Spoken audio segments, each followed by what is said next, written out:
Hi అండి. కొంతమంది ఎక్కువగా అడుగుతున్నారు. అది ఏమని అంటే, "అక్క మేము బిజినెస్ స్టార్ట్ చేసాము. ఆర్డర్స్ రావట్లేదు.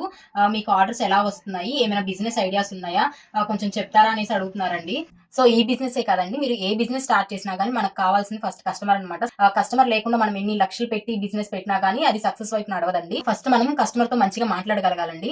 సో, మనం సేల్ చేసే ప్రొడక్ట్ గురించి కస్టమర్‌కి క్లియర్‌గా వివరించాలనమాట. సో, ఇక్కడ ఏంటి అంటే కొంతమంది కస్టమర్‌లకి ఒకసారి చెప్తే అర్థమవుతది. కొంతమంది కస్టమర్‌లకి ఏంటంటే 10 సార్లు చెప్తే అర్థమవుతుంది. కొంతమందికి ఏంటంటే 100 సార్లు చెప్పాల్సొచ్చిద్ది. సో, కస్టమర్ ఎన్ని సార్లు అడిగినా కానీ మనం విసుక్కోకుండా వాళ్ళకి సమాధానం గనక కరెక్ట్‌గా చెప్పగలిగితే మన బిజినెస్ అనేది ఖచ్చితంగా సక్సెస్ వైపే రన్ అయిద్దండి. ఎవరైతే కొత్తగా బిజినెస్ స్టార్ట్ చేయాలి అనుకుంటున్న వాళ్ళు కానీ ఆల్రెడీ బిజినెస్‌లో ఉన్నవాళ్ళు కానీ నేను చెప్పేది ఏంటి అంటే కస్టమర్ ఈస్ మెయిన్ ఇంపార్టెంట్ అనమాట. సో, ఇక్కడ ఏంటి అంటే మనకి ఒక కస్టమర్ రీచ్ అయినప్పుడు మీరు చిరాకు పడకుండా క్లియర్‌గా ఆన్సర్ ఇవ్వడానికి ట్రై చేయండి. అప్పుడు ఏంటి అంటే ఆల్రెడీ మనకి ఈ బిజినెస్ అని కాదండి. ఏ బిజినెస్ అయినా గానీ మనకి పోటీ అనేది వచ్చేసిందనమాట. సో, ఒక్కసారి మన దగ్గరికొచ్చిన కస్టమర్‌ని మనం పోగొట్టుకున్నామంటే మళ్ళీ ఆ కస్టమర్ మన దగ్గరికి తిరిగి రావడం చాలా కష్టం అనమాట.